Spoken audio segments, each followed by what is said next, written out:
बिस्मिल्लाहिर्रहमानिर्रहीम। अस्सलाम वालेकुम नाज़रीन, आप यूट्यूब चैनल देख रहे हैं। मैं इमरान खान हूँ और जो मामला अमेरिका से शुरू हुआ था वो बढ़ता बढ़ता बहुत ज़्यादा बढ़ गया है और पाकिस्तान की हुकूमत को और इस्टेब्लिशमेंट को उसकी वजह से एक मुसीबत पड़ी हुई है। इनका अंदाज़ा पहले ये था कि वहाँ पे अमेरिकन इस्टेब्लिशमेंट की मर्ज़ी के मुताबिक ही इलेक्शन होगा और जो बाइडन दोबारा जीत जाएगा, उसकी पार्टी आ जाएगी और ये अपनी पॉलिसीज़ के साथ आगे बढ़ पाएंगे। लेकिन मुसलमानों ने बहुत बड़ी तादाद में वोट डाला डोनाल्ड ट्रंप को वैसे भी एंटी एस्टेब्लिशमेंट वहाँ पे वोट पड़ा है और उसकी वजह से डोनाल्ड ट्रंप ने वो इलेक्शन जीत लिया। अब अमेरिकन एस्टेब्लिशमेंट को शिकस्त हो गई है तो जो उसकी प्रॉक्सीज हैं पूरी दुनिया के अंदर, ये उनकी भी शिकस्त है और उनके खिलाफ अब मामला आगे बढ़ेंगे। यूक्रेन को जाते जाते बहुत बड़ी मिकदार में हथियार देना चाहता है जो बाइडन या उनकी इंतजामिया। डोनाल्ड ट्रंप और उनके लोग इसके खिलाफ हैं। अब वो फौरी तौर पे ये हथियार पहुंचाना चाह रहे हैं, इमदाद देना चाह रहे हैं। इस हवाले से अमेरिका में एक अपोजिशन और हुकूमत के बीच में, या आप ये समझ लें डेमोक्रेट्स और रिपब्लिकन्स के बीच में इस वक्त एक सर जंग जैसी कैफियत बनी हुई है। लेकिन पाकिस्तान को लेकर जो अमेरिका के आने वाली एडमिनिस्ट्रेशन है, ट्रंप की एडमिनिस्ट्रेशन है, उसके अज़ाइम बहुत क्लियर होते चले जा रहे हैं। यानी ट्रंप और उसकी टीम के हवाले से तमाम टीवी चैनल्स को पाकिस्तान में यह हदायत की गई है कि तमाम टीवी चैनल मोहतात रहें और ट्रंप की या उनकी टीम के किसी मेंबर की तज़हीक ना की जाए, कोई तज़हीक अवेज गुफ्तगू ना की जाए। अगर तो ये खबर दुरुस्त है और ये खबर मुख्तलिफ सोर्सेज से आई है और ये इस खबर के ऊपर अगर हुकूमत पाकिस्तान कायम रहती है और एस्टेब्लिशमेंट पाकिस्तान की कायम रहती है तो फिर आपको सबूत इस तरह मिलेगा कि वो चंद नाम जिसे भर्ती किया गया, हुकूमत के बहुत हमायती लोग हैं जिन्हें पाकिस्तान टेलीविज़न में भर्ती किया गया, अगर वो ट्रंप और उसकी आने वाली टीम के खिलाफ बात करना बंद कर देंगे तो फिर आपको आइडिया हो जाएगा कि वाकई में हुकूमत की ये पॉलिसी है। नाज़रीन, पहले पाकिस्तान के मीडिया में क्या चल रहा है, अमेरिका में किसी को इसका पता ही नहीं होता था। ना अमेरिका की हुकूमत की इस पर तवज्जो होती थी, ना वो कभी इस तरफ देखते थे। इतना इंपॉर्टेंट उनके लिए था भी नहीं। इवन पाकिस्तान भी उनके लिए इतना इंपॉर्टेंट नहीं है। हाँ, माजी में अपनी स्ट्रेटेजिक वैल्यू की वजह से अफगानिस्तान में उनके इंटरेस्ट या चाइना में उनके इंटरेस्ट, अभी तो इंडिया उनका एक ऐसा पार्टनर है जिससे वो बहुत सारा कुछ हासिल कर लेते हैं खित्ते में। अफगानिस्तान और रशिया को लेकर और सेंट्रल एशिया को लेकर या ईरान को लेकर अमेरिका के जो इंटरेस्ट थे उसकी वजह से पाकिस्तान बहुत इंपॉर्टेंस इख्तियार कर जाता था। लेकिन अभी सूरत हाल वैसी नहीं है और ट्रंप की दिलचस्पी कोई नई जंगें छेड़ने में है भी नहीं। तो पहले ये होता था कि पाकिस्तानी मीडिया में क्या चल रहा है इस हवाले से अमेरिकन को बिल्कुल परवाह नहीं होती थी और ना उन्होंने कभी इस बारे में सोचा और इसका फायदा पाकिस्तान के सियासतदान और हुकूमतें उठाती थी। हुकूमत ये करती थी कि अमेरिका में जाकर अमरीकी बयानियां, पाकिस्तान में आकर पाकिस्तानी बयानियां, यानी अवाम के सामने अमेरिका को गालियां देते थे और अमेरिका के सामने जाकर घुटने टेक देते थे। तो ये एक दोगली पॉलिसी चलती थी पाकिस्तानी सियासतदानों की जानिब से, जिसके ऊपर अमेरिकन अक्सर एतराज़ भी करते थे और वो रिपोर्टें यही लिखते थे कि पाकिस्तान हमेशा हमारे साथ डबल गेम खेलता है। पाकिस्तान के अंदर ये कुछ और होते हैं और अमेरिका जाकर हमारे सामने ये कुछ और बन जाते हैं। तो उसकी वजह से पाकिस्तान का एतबार भी नहीं होता था। इमरान खान साहब बड़े स्ट्रेट फॉरवर्ड आदमी हैं। वो अमेरिका में गए, उन्होंने उसी तरह उनकी बॉडी लैंग्वेज देख लें, बातचीत देख लें, तो वो क्लैरिटी थी उसमें। और पाकिस्तान में आए तो वहाँ पे भी उनकी क्लैरिटी थी। और ये इमरान खान साहब की ट्रेनिंग है ना। आप ये देखें कि जब अमेरिका ने पाकिस्तान के बैलिस्टिक मिसाइल सिस्टम को मदद फराहम करने वाली 4 कंपनियों के ऊपर पाबंदियां लगाई तो हुकूमत से पहले पाकिस्तान तहरीक इंसाफ ने उसकी मजम्मत की है। जुल्फी बुखारी और उमर अयूब या बाकी पाकिस्तान तहरीक इंसाफ के जो लोग हैं, इन सब ने इंतजार नहीं किया इस बात का कि हुकूमत इसके ऊपर क्या करती है या इमरान खान साहब का क्या मौक़िफ़ आता है। नहीं, स्टेट में सबने कहा जी पाकिस्तान के ऊपर पाबंदियां लगाना या पाकिस्तान के हथियारों को शक की नज़र से देखना या पाकिस्तान में हथियारों को कमज़ोर करना, पाकिस्तानी मिलिट्री को कमज़ोर करना, ये हम इसको बर्दाश्त नहीं करेंगे। उन्होंने ना सिर्फ मजम्मत की बल्कि इसको एक दोहरा मेयार करार दिया, क्योंकि इंडिया के बारे में उनकी पॉलिसी कुछ और है। वैसे मैं आपको ये बता भी देता हूं कि दूर तक मारने की सलाहियत पे अमेरिका को एतराज़ है ना। अभी उनकी कोई खबरें भी आ रही हैं कि जनाब पाकिस्तान के पास इतनी कैपेसिटी है कि जो खित्ते में अमरीकी मफादात है उनको हिट किया जा सकता है या अमेरिका के ऊपर भी पाकिस्तान अपने मिसाइल्स के साथ अटैक कर सकता है। अमेरिका और पाकिस्तान ऐसे हैं कि ग्लोब के 2 अलग अलग कोनों पे हैं। पाकिस्तान के पास इतना लॉन्ग रेंज तो कोई मिसाइल नहीं है जो जाकर अमेरिका में हिट कर दे। हाँ, लेकिन इस खित्ते में अमेरिका जहां पे मौजूद है वहां पे पाकिस्तान तक का मिसाइल पहुंच सकता है। यानी इस रीजन में जहां अमेरिका के बैरी बेड़े हैं या कुछ और है, तो वो उस हिसाब से अगर वो खबर कह रहे हैं तो वो तो बात ठीक है उनकी कि वो पाकिस्तान की एक्सेस में आ सकता है, पाकिस्तान अगर अपने मिसाइल प्रोग्राम को ऐसे ही कंटिन्यू रखता है तो। لیکن اصل معاملہ کیا ہے؟ اصل معاملہ ہے اسرائیل کا. پاکستان اگر لانگ رینج ویپنز اپنے بناتا رہتا ہے تو اسرائیل خطرے میں آ جاتا ہے, اور اسرائیل کبھی نہیں چاہے گا کہ وہ پاکستانی رینج کا شکار ہو جائے. اب ذرا اگر آپ موازنہ کریں پاکستان کا اور انڈیا کا تو آپ کو آئیڈیا ہو جائے گا کہ کون کہاں کھڑا ہے. پاکستان کا جو سب سے دور تک ہٹ کرنے والا میزائل ہے, جو سب سے دور تک مارتا ہے, اس کا نام ہے شاہین 3. یہ شاہین 3 سب سے دور تک مارتا ہے. اس کی جو رینج ہے میکسیمم وہ ہے 2750 کلومیٹر, یعنی 2750 کلومیٹر تک شاہین 3 جو ہے وہ ہٹ کر سکتا ہے. اور یہ پاکستان کا وہ ہتھیار ہے جو سب سے دور تک بیلسٹک میزائل مارتا ہے. انڈیا کا جو ہتھیار ہے جو سب سے دور تک ہٹ کر سکتا ہے اس کا نام ہے اگنی 5, اور اگنی 5 کی جو میکسیمم رینج ہے وہ 5000 سے 5500 تک بتائی جاتی ہے. یعنی 5000 تو کنفرم رپورٹس ہیں کہ اگنی 5 مارتا ہے. پاکستان سے دگنی انڈیا کے پاس کیپیسٹی ہے کہ ان کا میزائل پاکستان سے دگنی رینج تک جا سکتا ہے وار ہیڈز کو لے کر. لیکن انڈیا کو اپنے لیے خطرہ نہیں سمجھتا, نہ اسرائیل, نہ امریکہ اپنے مفادات کے لیے خطرہ سمجھتا ہے. پاکستان کے بارے میں ایک ٹرسٹ ڈیفیسٹ ہے, اور پاکستان کو لے کر اسرائیل اور امریکہ یہ بڑے محتاط رہتے ہیں. تو ایک دوہرا معیار ہے. حالانکہ پاکستان امریکہ کا نان نیٹو اتحادی بھی ہے, لیکن اس کے باوجود پاکستان کے اوپر امریکہ کا ٹرسٹ نہیں ہے. اور یہ وجہ پاکستان کے پولیٹیشینز ہیں, پاکستان کی اسٹیبلشمنٹ ہے, جنہوں نے کبھی بھی کلیئرٹی کے ساتھ بات نہیں کی, ہمیشہ دھوکہ دینے کی کوشش کی ہے. بہت سارے امریکنز کو یہ لگتا ہے, یعنی ہمیں جہاں امریکن سے بہت سارے شکوے اور شکایتیں ہیں وہاں ان کو بھی ہم سے ہیں. دوسری جانب پاکستان تحریک انصاف نے فوراً اس کی مذمت کی ہے, جبکہ حکومت ابھی سوچ رہی تھی کہ مذمت کرنی ہے یا نہیں کرنی. یہ فرق ہے عمران خان میں اور باقی لیڈرشپ میں کہ وہ فائدہ اور نقصان دیکھ کر فیصلہ کرتے ہیں, جبکہ عمران خان صاحب پاکستان کا فائدہ اور نقصان دیکھ کر فیصلہ کرتے ہیں, اور ان کے لوگوں نے بھی یہی روش اپنائی ہے. اب ہوا یہ ہے کہ وہ امریکن جنہیں پاکستان کے میڈیا کی فکر نہیں ہوتی تھی, انہیں کیسے پتا چلنا شروع ہو گیا. تو اس کی وجہ اوورسیز پاکستانی, جو اوورسیز پاکستانی امریکہ میں رہتے ہیں, وہ لابنگ انہوں نے اپنی بڑی زبردست اور تگڑی کر لی ہے. کچھ پہلے سے ہی اس کام میں متحرک تھے, کچھ اب متحرک ہو گئے ہیں, اور اب انہیں پاکستانی عوام کی اور اوورسیز پاکستانیوں کی پوری دنیا سے بڑی تگڑی سپورٹ بھی ہے. اور وہ کھل کھلا کر جو ہے وہ پاکستان کے لیے لابنگ کر رہے ہیں. اور اس لابنگ کا اس وقت جو ٹارگٹ ہے وہ موجودہ حکومت ہے. پاکستان میں جو موجودہ رجیم ہے یا اس کے سہولت کار ہیں وہ ان کو ٹارگٹ کر رہے ہیں. اب امریکنز کو وہ تمام چیزیں بتاتے ہیں اور پہنچاتے ہیں کہ جناب آپ کے بارے میں پاکستان میں یہ ہو رہا ہے اور یہ کیا جا رہا ہے اور ایسے کیا جا رہا ہے, اور اس قسم کے ظلم اور زیادتیاں پاکستان میں ہو رہی ہیں. تو لگاتار آوازیں اٹھ رہی ہیں. اب 2 اور آوازیں اٹھی ہیں, جبکہ رچرڈ نے مزید ٹویٹس کر دیے ہیں. ایک تو جناب پاکستان کے میڈیا کو جب یہ کہا گیا کہ آپ نے اب امریکہ کی آنے والی حکومت کے خلاف کوئی بات نہیں کرنی, تو میڈیا میں کچھ لوگوں نے سوالات اٹھائے کہ سر دیکھیں وہ تو یہ کر رہے ہیں وہ کر رہے ہیں, تو پھر یہ تو ون سائیڈڈ ہو گیا. یہ تو عمران خان کا موقف ٹھیک تھا کہ ہم غلامی کر رہے ہیں. وہ پھر انہوں نے کہا نہیں جی, دونوں طرف سے سیز فائر ہو جائے گا, آپ بے فکر ہو جائیں. آپ نے یہاں سے کوئی ایسی چیز نہیں کرنی کہ امریکہ کی آنے والی حکومت کی توہین ہو جائے, لہذا وہاں سے بھی اب نہیں ہوگی. تو اس کے اوپر ہمارے کچھ دوستوں نے جو ہے وہ اس کو سوشل میڈیا پہ چڑھا دیا کہ امریکہ کی جانب سے اب کوئی ٹویٹ نہیں آئے گا یا ان کی جانب سے اب کوئی اس طرح کی حرکت نہیں ہوگی. لیکن اس کے بعد ہم نے دیکھا رچرڈ نے دوبارہ لکھ کے ڈال دیا کہ فری عمران خان. تو وہ لگاتار یہ چیزیں کر رہے ہیں, اور نہ صرف رچرڈ یہ کر رہے ہیں بلکہ ایسا محسوس ہوتا ہے کہ ڈونلڈ ٹرمپ کی جو آنے والی ایڈمنسٹریشن ہے ان سب نے یہ فیصلہ کر رکھا ہے کہ پاکستان کے اندر جو ظلم اور زیادتی ہو رہی ہے اس کے اوپر انہوں نے کیا موقف لینا ہے. ابھی ایک ایڈیانو اسپیالٹ ہے, یہ ہاؤس آف ریپرزینٹیٹو کے رکن ہے, انہوں نے بھی ایک ٹویٹ کیا ہے, اور یہ جناب اہم امریکی پولیٹیشین ہے. انہوں نے لکھا جی کہ I am deeply troubled by the recent reports alleging that dozens of protesters in Pakistan were killed by the national government. وہ یہ کہہ رہے ہیں جی مجھے بڑی تکلیف ہے اس بات سے, اور یہ پاکستان کے اندر درجنوں جو احتجاج کرنے والے مظاہرین ہیں انہیں پاکستان کی جو قومی حکومت ہے انہوں نے قتل کر دیا ہے.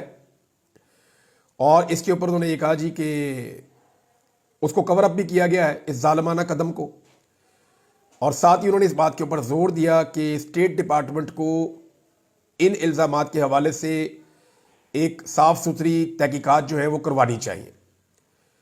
اور इंटरनेशनल पार्टनर्स जो हैं अमेरिका के, उन्हें भी इसके बारे में देखना चाहिए।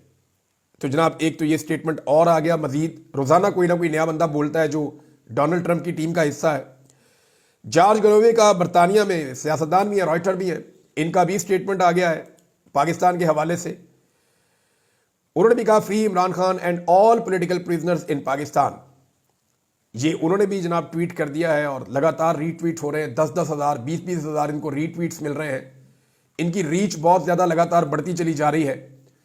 इमरान खान साहब के ट्विटर को टारगेट किया जा रहा है, इमरान खान साहब के सोशल मीडिया को टारगेट किया जा रहा है। और अब हो ये रहा है कि पाकिस्तान तहरीक इंसाफ के अंदर से चंद आवाजें जो चुनी गई थी कि आप सोशल मीडिया के ऊपर टारगेट कर दें, अटैक कर दें, इसी तरह पाकिस्तान तहरीक इंसाफ के अंदर से अब चंद आवाजें बोलना शुरू हो गई हैं कि सोशल मीडिया को टारगेट ना किया जाए, सोशल मीडिया आईना है। जितना जुल्म होता है वो उतना रिएक्शन देते हैं, जितना जबर और फस्तायत होती है वो उतना रिएक्शन देते हैं। अब मुझे बताएं ना कि इमरान खान साहब को जेल के अंदर एक छोटे से कमरे के अंदर खुड्डे में बंद कर दिया जाता है, उन्हें कई दिन बाहर नहीं आने दिया जाता, उनकी लाइट बंद कर दी जाती है, उन्हें एक जुल्म और जबर का सामना करना पड़ता है इमरान खान साहब को शदीद तरीन। और जो पाकिस्तान के अंदर पाकिस्तान तहरीक इंसाफ के पार्लियामेंटेरियंस हैं वो बात जरूर करते हैं, लेकिन उनकी एफर्ट में वो जान नजर नहीं आती जो होनी चाहिए। वो इमरान खान साहब को रिलीफ दिलाने में नाकाम रहते हैं। तब पूरी दुनिया में जब ये खबर बाहर निकलती है तो पूरी दुनिया में एक उसके ऊपर रिएक्शन आता है। अब वो रिएक्शन कितना होगा ये हर आदमी अपने तौर पे तय करेगा। तो हर रिएक्शन एक एक्शन का नतीजा है। ये जो कुछ भी आज सोशल मीडिया पे हो रहा है, आज से पहले क्यों नहीं हो रहा था? ये सारा का सारा रिएक्शन है। अगर एक्शन रुक जाएगा तो रिएक्शन भी रुक जाएगा। हाँ, चंद लोग हैं जिनके बारे में आप ये कह सकते हैं कि वो एंटी पाकिस्तान है, या वो एंटी मिलिट्री है, या वो पाकिस्तान के खिलाफ जो है वो एक प्रोपेगेंडा हमेशा से खड़ा करते आए और आइंदा भी करते रहेंगे। ऐसे लोग मौजूद हैं, उनके खिलाफ आप एक बयानिया बना भी सकते हैं और वो लड़ाई चलती रहेगी। लेकिन ये जो हजारों लाखों की तादाद में लोग आ गए बीच में, ये सारे गद्दार तो नहीं हो सकते ना। ये एक्चुअली सारे रिएक्शन दे रहे हैं जुल्म का, जबर का, फस्तायत का, इंसानी हकूक की खिलाफ वर्जियों का। और ये रिएक्शन रुक जाएगा फौरी तौर पे जैसे ही जुल्म और जबर रुक जाएगा, जैसे ही एक्शन रुक जाएगा तो ये रिएक्शन भी रुक जाएगा, चीजें ठीक होना शुरू हो जाएंगी। लेकिन पाकिस्तानियों की आंखों का ऑपरेशन हो गया, ये बात अब हमेशा रहेगी, इससे हम भाग नहीं सकते। इमरान खान साहब का सोशल मीडिया तो टारगेट हो ही रहा है, लेकिन जो सोशल मीडिया को टारगेट करने वाले लोग थे उनके मुकाबले में पाकिस्तान तहरीक इंसाफ से कुछ और आवाजें उठी हैं। जैसा कि बैरिस्टर सलमान नियाज़ी साहब ने बात की है, आमिर मुगल साहब ने बात की है, कुछ और पाकिस्तान तहरीक इंसाफ के जो दरीना लोग हैं वो ये बात करना शुरू हो गए हैं कि सोशल मीडिया जो है वो इमरान खान साहब ही उसकी पॉलिसी बताएंगे कि क्या है। और इनका ये मानना है कि इमरान खान साहब की ताकत और हथियार है सोशल मीडिया, इसे कमज़ोर करने का मतलब जो है वो पाकिस्तान तहरीक इंसाफ को और इमरान खान को कमज़ोर करना है। उन्होंने कहा एक अहम नुक्ता ज़हन में रखना होगा कि तहरीक इंसाफ की सोशल मीडिया टीम सिर्फ इसलिए ही कह सकते हैं जो इमरान खान के ऑफिशियल ट्विटर हैंडल के बयानिए को फैलाती है, इससे हटकर कोई और बयानिया फैलाए वो हमारी सोशल मीडिया टीम हरगिज़ नहीं है। तो इमरान खान साहब का जो सोशल मीडिया के ऊपर बयानिया होता है ना, वो मैंने कई दफा देखा कि पाकिस्तान तहरीक इंसाफ के अच्छे खासे जो अरकान असेंबली हैं वो भी उसको ट्वीट नहीं कर पाते। तो इसको जरा आप समझें थोड़ा सा कि पाकिस्तान तहरीक इंसाफ की जो मौजूदा क़यादत है वो खड़ी है मिसाल के तौर पे 20 पे, इमरान खान साहब खड़े हुए हैं 80 पे, और पाकिस्तान तहरीक इंसाफ का जो सोशल मीडिया है वो इमरान खान साहब के साथ खड़ा है, कभी 80 पे कभी 100 पे। ये नहीं वो इमरान खान साहब से 2 कदम आगे भी बात बढ़ जाते हैं। लेकिन अगर पाकिस्तान तहरीक इंसाफ इमरान खान साहब के साथ आकर खड़ी हो जाए बराबर पे, और जो रद्द अमल इमरान खान साहब का होता है, जिस बहादुरी से वो लिखते हैं या बोलते हैं, अगर ये यहां तक आ जाए तो फिर सोशल मीडिया के लोगों को ज्यादा आगे बढ़ने की जरूरत ना रहे। तो एक्चुअली हो ये रहा है कि पाकिस्तान तहरीक इंसाफ की क़यादत इमरान खान साहब के बयानिए को मौसर तरीके से नहीं चला पाती, जिसके बाद सोशल मीडिया के वो लोग जो पॉलिटिकली ट्रेंड नहीं है, वो मिडिल क्लास है, वो अपना रिएक्शन देते हैं, वो इमरान खान साहब के बयानिए को लेकर आगे बढ़ते हैं। जब उन्हें डायरेक्शन नहीं मिलती, सिर्फ इमरान खान साहब की एक ट्वीट या एक स्टेटमेंट मिलता है, तो फिर वो अपनी डायरेक्शन खुद बनाते हैं। इसको ये बहुत टेक्निकल है, जो समझदार लोग हैं उन्हें पता चल गया मैं क्या बात कर रहा हूं। तो पाकिस्तान तहरीक इंसाफ और इमरान खान की ताकत सोशल मीडिया है और ये सब लोग जानते हैं। इमरान खान साहब के अपने ट्विटर अकाउंट पे अगर आप देखें ना तो आपको हैरत होगी जो मैं अब आपको बताने वाला हूं। ये अशर बाजवा साहब की एक रिसर्च है, इसको आप देखें तो आप हैरान हो जाएंगे सन 2022 दिसंबर से लेकर आज के दिन तक का डाटा उन्होंने इकट्ठा किया है और यह डाटा बताता है कि दिसंबर 2022 में सबसे ज्यादा जो ट्विटर फॉलोअर्स थे किसी लीडर के पाकिस्तान में वो इमरान खान साहब के 18.4 मिलियन थे। उसके बाद मरियम नवाज के 7.8, शहबाज शरीफ के 6.4, नवाज शरीफ के 1 मिलियन, बिलावल के 5 मिलियन, जबकि मौलाना फजल रहमान के 5,63,000। अब दिसंबर 2024 तक कितना फर्क पड़ा जरा आप ये देखें, इन 2 सालों के अंदर किसको अवाम ने कितना फॉलो किया। इमरान खान साहब के जो फॉलोअर्स के अंदर इजाफा हुआ गुज़िश्ता 2 सालों में वो 26,60,000 से ज्यादा हुआ है, 26,60,000 से जायद, और इसके लिए उन्होंने 1 रुपया भी खर्च नहीं किया। जबकि मरियम नवाज बेशुमार पैसा खर्च करने के बावजूद 3 लाख फॉलोअर्स इकट्ठे कर सकी, शहबाज शरीफ 3 lakh followers, Nawaz Sharif 1 lakh follower, Bilawal 1 lakh follower, और मौलाना फजल रहमान जो है वो 1 लाख फॉलोअर से भी कम इकट्ठे कर पाए। इसका मतलब क्या है? इसका मतलब यह है कि पाकिस्तान के अंदर जो आवाज लोगों को सबसे ज्यादा अपील कर रही है वो इमरान खान की है। पाकिस्तान के सारे लीडर्स जितने भी हैं, बड़े बड़े लीडर्स, उन सबको मिलाकर जितने लोगों ने फॉलो किया है वो 25% बनता है। यानी इमरान खान के मुकाबले में जितनी पॉलिटिकल पार्टीज हैं, उन तमाम के जो बड़ी लीडरशिप है, उन सबको जितने लोगों ने फॉलो किया पूरे 2 साल में, वो 25% है। जबकि इमरान खान साहब को जो फॉलो किया गया इन 2 सालों में, वो अकेले आदमी को 75% है, हालांकि 1.5 साल से वो बंदा जेल में पड़ा हुआ है। अब आप अंदाजा कर लें कि इमरान खान साहब की सोशल मीडिया पे कितनी ताकत है और कितनी तकलीफ होगी इमरान खान साहब के इस सोशल मीडिया के अकाउंट से।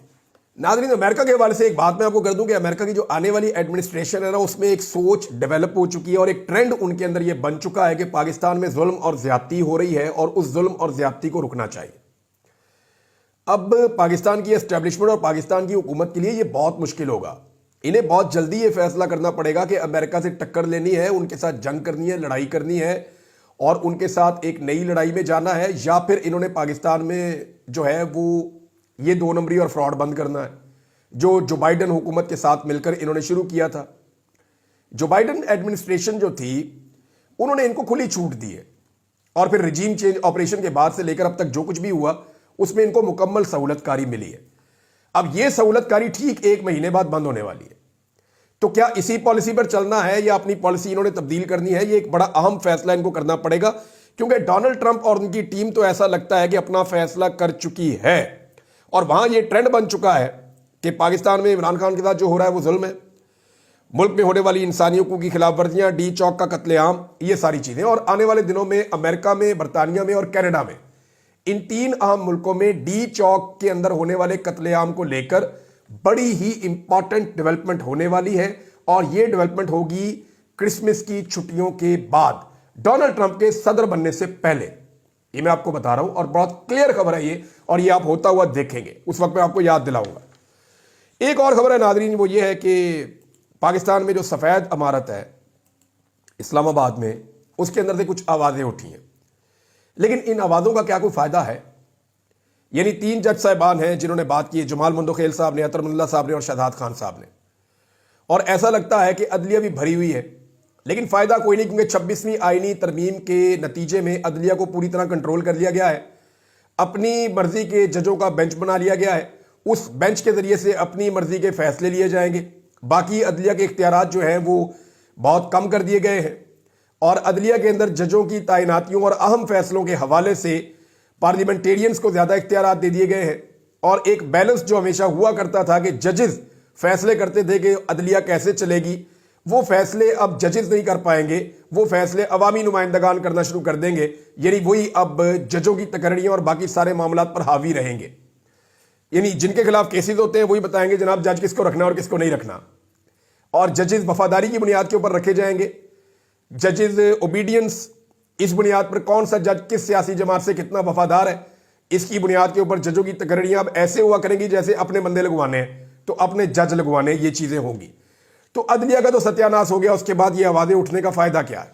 लेकिन फिर भी जस्टिस अतर मुल्ला ने कहा कि 2017 से मुकदमा सुप्रीम कोर्ट में ज़ेरे इल्तवा है, जबकि रियासत हुकूमत गिराने और लाने में मसरूफ है, इदारे सियासी मुखालफिन के पीछे पड़े हुए हैं। जमाल मंदोखेन साहब ने कहा कि रियासत की क्या बात करें, 3 वजीर आजम मारे गए, तीनों वजीर आजम के मुकदमात का क्या बना। बलूचिस्तान में सीनियर तरीन जज भी मारा गया, कुछ पता नहीं चला। असल बात यह है कि कुछ करने की ख्वाहिश नहीं है। दीगर 2 सूबों की निस्बत सिंध और पंजाब में तफ्तीश इंतहाई नाकस है। जब तक रियासती इदारे पॉलिटिकल इंजीनियरिंग में मुलव्वस होंगे यही हाल होगा। लोगों को इदारों पर यकीन नहीं, लोग चाहते हैं सारे काम सुप्रीम कोर्ट करे। जस्टिस अतर मनल्ला साहब ने कहा, यह इदारा सुप्रीम कोर्ट भी इतना सच बोलता है जितना हमारा मुआशरा। 40 साल बाद मुंतखब वजीर आजम के कत्ल का एतराफ किया गया। वजीर आजम के कत्ल से बड़ा जुर्म क्या हो सकता है? किसको जिम्मेदार करार देकर सजा दी जानी चाहिए थी? आइन पर अमल होता तो ये हालात ना होते। जस्टिस शहजाद मलिक साहब ने ऑब्जर्वेशन दी कि जिस मुल्क में वजीर आजम का ये हाल हो कि आम आदमी का क्या हाल होगा। वजीर आजम एक दिन वजीर आजम हाउस में होता है तो दूसरे दिन जेल में होता है, किसी को पता नहीं कि किसने कितनी देर वजीर आजम रहना है। अब ये जजेस बोल रहे हैं, लेकिन ये जजेस तो वो है जो पहले भी बेचारे बोलते रहते थे।